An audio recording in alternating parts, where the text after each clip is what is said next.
Hello students, good morning. Wishing you a very happy new year and prosperous new year. Welcome back to FBO sessions. ફરી આપણે આપણા routine શેડ્યુલ્સમાં આવીએ છીએ અને again V start up with the subject. ફરી આપણે એ subject again continue કરીએ છીએ. આપણે FBO નામનો સબ્જેક્ટ છે આ forms of business organisations.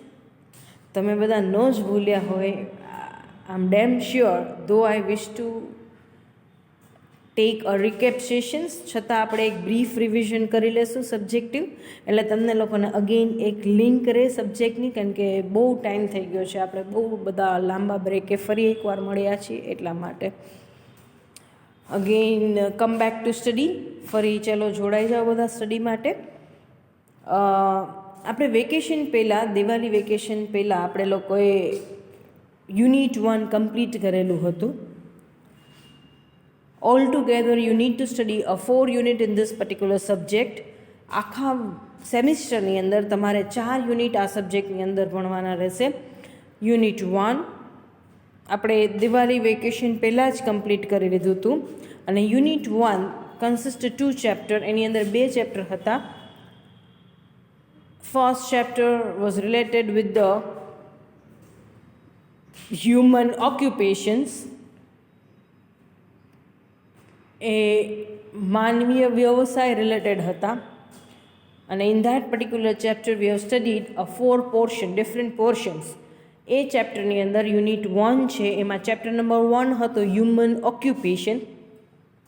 A human occupation chapter છે એની અંદર આપણે 4 અલગ અલગ ભાગ ભણેલા છીએ, અને જે હતા business, profession, employment and vocation. આ 4 અલગ અલગ ભાગ આપણે એની અંદર સ્ટડી કરેલા હતા. આ 4 પોર્શન આપણે કમ્પ્લીટ કર્યા હતા. ત્યાર પછી આપણે લોકોએ યુનિટ 1 જ કન્ટિન્યુ કર્યું હતું, પણ એમાં સેકન્ડ ચેપ્ટર સ્ટાર્ટ કરીને જોયું હતું. એની અંદર આપણે જોયું હતું discuss the various forms of business organisations. એની અંદર આપણે ઘણા બધા ફોર્મ જોયા હતા, જેમ કે sole proprietorship, partnership, joint stock company, HUF, Hindu undivided family, clear, government company, departmental organisations. તો એવી ઘણી બધી વસ્તુઓ આપણે જોઈ હતી.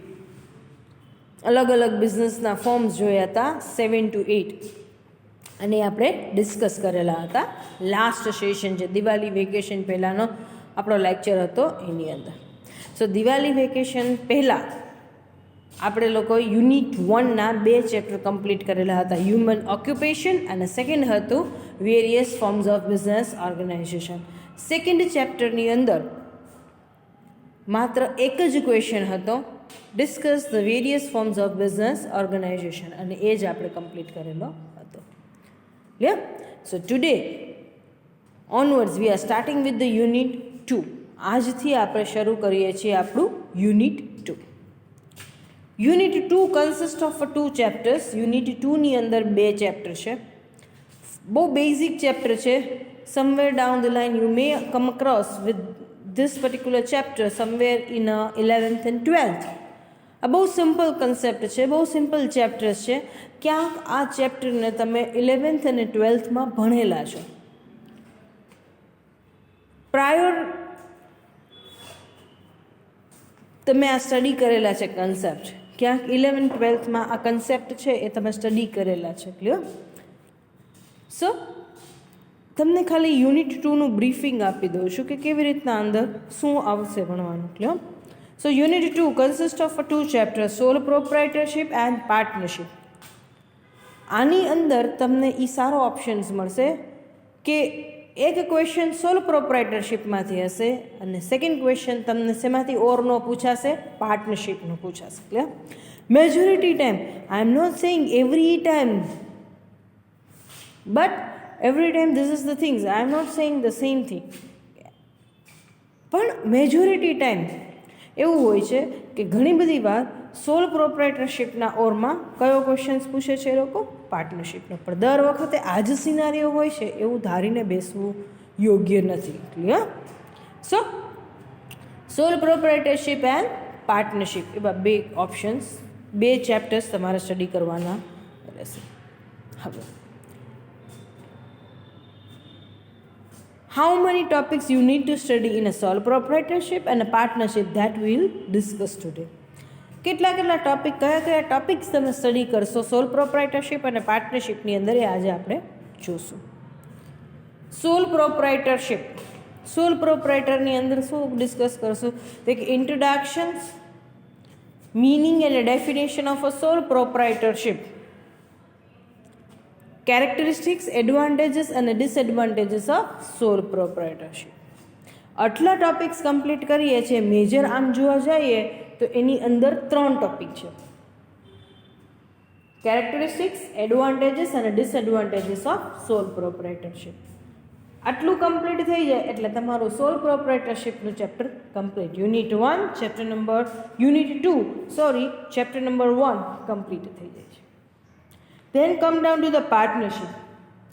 આ ચેપ્ટર થોડુંક લેન્ધી છે, મોટું છે. આની અંદર તમારે શું સ્ટડી કરવાનું છે? તે કે ભાઈ ઇન્ટ્રોડક્શન, મિનિંગ અને ડેફિનેશન એ વસ્તુ તો કોમન જ છે, બધામાં જોવાની જ છે. Then characteristics of partnership, advantages અને disadvantages of a partnership form of the business organisation, types of partner, types of partnership firm, અને એક નવો કન્સેપ્ટ તમારે આની અંદર ભણવાનો છે, લિમિટેડ લાયબિલિટી પાર્ટનરશિપ. LLPનો કન્સેપ્ટ તમારે આની અંદર ભણવાનો છે, લિમિટેડ લાયબિલિટી પાર્ટનરશિપ. ક્લિયર? LLPનો કન્સેપ્ટ તમારે એની અંદર ભણવાનો રહેશે. અને પ્લસ તમારે આની અંદર ભણવાનું રહેશે registrations of a partnership firm, partnership deed, and last topic છે that is the dissolution of partnership. તો as compare to sole proprietorship this chapter is quite lengthy. Sole પ્રોપ્રાઇટરશિપની કમ્પેરિઝનમાં આ ચેપ્ટર થોડું લેન્ધી છે, એમાં બહુ બધા ટોપિક છે. સોલ પ્રોપ્રાઇટરશિપની અંદર all together you need to study only 3 topics: characteristics, advantages and disadvantages. That's it. Clear? પાર્ટનરશિપની અંદર તમારે વધારે ભણવાનું છે. આ બેઝિક 3 ટોપિક તો છે જ, કેરેક્ટરિસ્ટિક્સ, એડવાન્ટેજીસ અને ડિસએડવાન્ટેજીસ એ તો છે જ, પણ એની સાથે સાથે તમારે ભણવાનું રહેશે registration of partnership, partnership deed, types of partners and the partnership, અને લાસ્ટ છે that is the dissolution of partnership. આટલા ટોપિક તમારે આની અંદર એક્સ્ટ્રા ભણવાના રહેશે. ક્લિયર? સો આજે આપણે બે બેઝિકથી સ્ટાર્ટ કરીએ છીએ. બેઝિક આપણે સોલ પ્રોપ્રાઇટરશિપનું જોઈએ છીએ.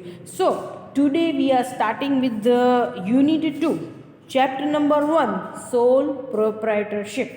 આજે આપણે યુનિટ 1નું પહેલું ચેપ્ટર સ્ટાર્ટ કરીએ છીએ અને એ છે સોલ પ્રોપ્રાઇટરશિપ. ને આજે આપણે એની અંદર ખાલી ને ખાલી એક ઇન્ટ્રોડક્શન્સ જોશું, મને ડેફિનેશન જોશું, આગળ કાંઈ જોશું નહીં. કેરેક્ટરિસ્ટિક્સને બધું આવતીકાલે લેશું. જસ્ટ એક બેઝિક ઓવરવ્યૂ આપી દઉં છું, એક તમને ટાઇટલ ક્લિયર કરાવી દઉં છું કે what do you mean by sole proprietorship and how you can start with the sole proprietorship. Sole proprietorship business કેવો હોય એનો એક ઓવરવ્યૂ આપું છું. Try to listen it carefully, કારણ કે આજનો જે કન્સેપ્ટ છે એ જો ક્લિયર થઈ ગયો તમને તો નેક્સ્ટ સેશનની અંદર કેરેક્ટરિસ્ટિક્સ, એડવાન્ટેજીસ અને ડિસએડવાન્ટેજીસ એકદમથી તમને ક્લિયર થઈ જશે, કારણ કે મેઇન વસ્તુ છે to get a clarity on the concept. Now let's start with the introductory part. Introductions, meaning અને ડેફિનેશન્સ આની અંદર જ છે બધી વસ્તુ. શું કહે છે? Sole proprietorship. સોલ મીન્સ પહેલાં તો એનો મતલબ સમજી. સોલ મીન્સ સિંગલ, એક જ. ક્લિયર? તો સોલ પ્રોપ્રાઇટરનો મતલબ શું છે? પ્રોપ્રાઇટર એટલે કે માલિક, એટલે એક માલિક. ક્લિયર? સોલ પ્રોપ્રાઇટરશિપ એટલે એક માલિક જેને તમે એકાંકી પેઢી તરીકે ઓળખો છો. એક વ્યક્તિ દ્વારા ચાલતો ધંધો, એક વ્યક્તિ દ્વારા ચાલતી પેઢી એટલે કે સોલ પ્રોપ્રાઇટરશિપ, એકાંકી પેઢી. This is the oldest and the simplest form of the business organization, or in fact the first form, almost a first form of the business organization. સૌથી જૂનું અને સૌથી સરળ ધંધાનો પ્રકાર હોય તો એ છે એકાંકી પેઢી. એકાંકી પેઢી, સોલ મીન્સ સિંગલ અને ઓનર મીન્સ એક. એકાંકી પેઢી એક વ્યક્તિ દ્વારા ચાલતો ધંધો.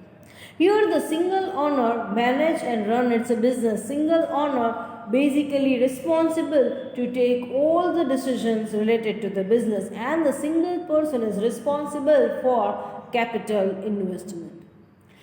એકાંકી પેઢી એટલે કે એક વ્યક્તિ દ્વારા ચાલતી પેઢી. It means here the single person is managing the total business. A single person basically run a business. He is the only person who manages the day-to-day affairs of the business. He is the only person who is responsible for capital contribution, is responsible for the supply of a capital, and the decision-making power lies with the single person. આ સોલ પ્રોપ્રાઇટરશિપ એકાંકી પેઢીની અંદર શું હશે કે એક જ વ્યક્તિ માલિક છે ધંધાનો. ધંધાની અંદર મૂડી પૂરી પાડવા માટે એક જ વ્યક્તિ જવાબદાર છે. મૂડીની જે કોઈ સગવડ કરવાની છે એક વ્યક્તિ દ્વારા કરવામાં આવે છે. અહીં એક જ વ્યક્તિ ધંધાનું સંચાલન કરે છે. નિર્ણય શક્તિ ફક્ત ને ફક્ત એક વ્યક્તિ દ્વારા જ છે. એટલે કે નિર્ણય લેવાનો છે તો એક જ વ્યક્તિ દ્વારા નિર્ણય સદંતર લેવામાં આવે છે. So the success of the business is solely or majorly depends on the skills and the talent of the particular owner. Skill, talent, experience and the intelligence of a particular owner. સોલ પ્રોપ્રાઇટરશિપમાં એક જ વ્યક્તિ ધંધો ચલાવે છે એટલે ધંધાની સફળતા એ ધંધાનો માલિક કેવો છે અને કેવી રીતના ધંધો ચલાવે છે એના ઉપર આધારિત છે. એટલે ધંધાના માલિકની આવડત કેવી છે એના ઉપર એ વસ્તુ ડિપેન્ડ કરે છે. So it's basically a one man show. તમે એને ઇન શોર્ટ એવું કહી શકો, it's a one man show. એક વ્યક્તિ દ્વારા જ ચલાવવામાં બધી વસ્તુ આવે છે. વન મેન શો, એક જ વ્યક્તિ હરેક પરફોર્મન્સ આપે છે. Single person is responsible two perform all business duty. ધંધાની તમામ પ્રકારની જવાબદારીઓ નિભાવવા માટે ફક્ત એક જ વ્યક્તિ જવાબદાર છે. સો ડેફિનેશનની અંદર શું કહેવામાં આવે છે? જો ડેફિનેશન આપેલી છે, ફર્સ્ટ ડેફિનેશન અને થર્ડ ડેફિનેશન આપણે કરશું. Sole proprietorship is an informal type of business owned by one person. Why it is known as an informal types of business? Because over here a single person runs the business as per his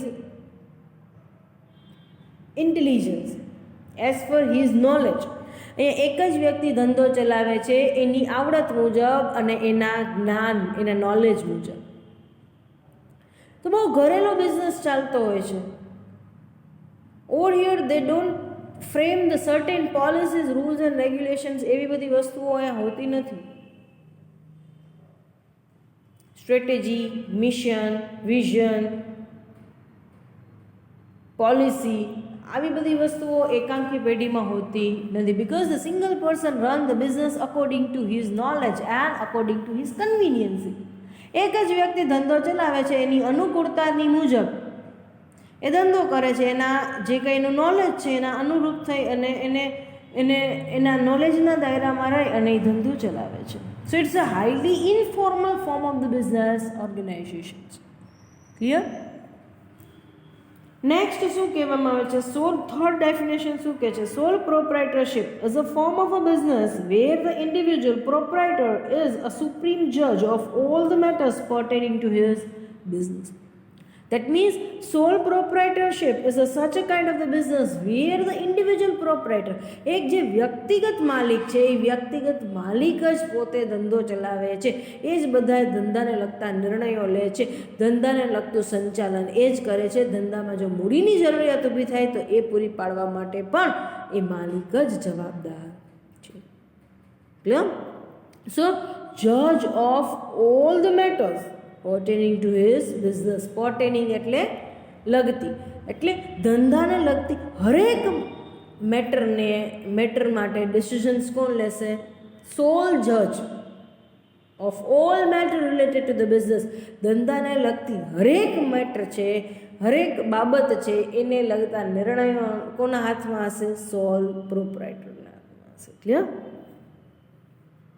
સો આજે આપણે basic એક fundamental જોઈ લીધું કે સોલ પ્રોપ્રાઇટરશિપમાં એક જ વ્યક્તિ હોય છે, એ જ માલિક છે, એ જ ધંધો ચલાવે છે, ધંધાના તમામ નિર્ણયો પણ એ લે છે, ધંધામાં મૂડી પૂરી પાડવાની છે તો એમના પર્સનલ સોર્સિસ અને સેવિંગ્સમાંથી એ મૂડી પૂરી પાડે છે.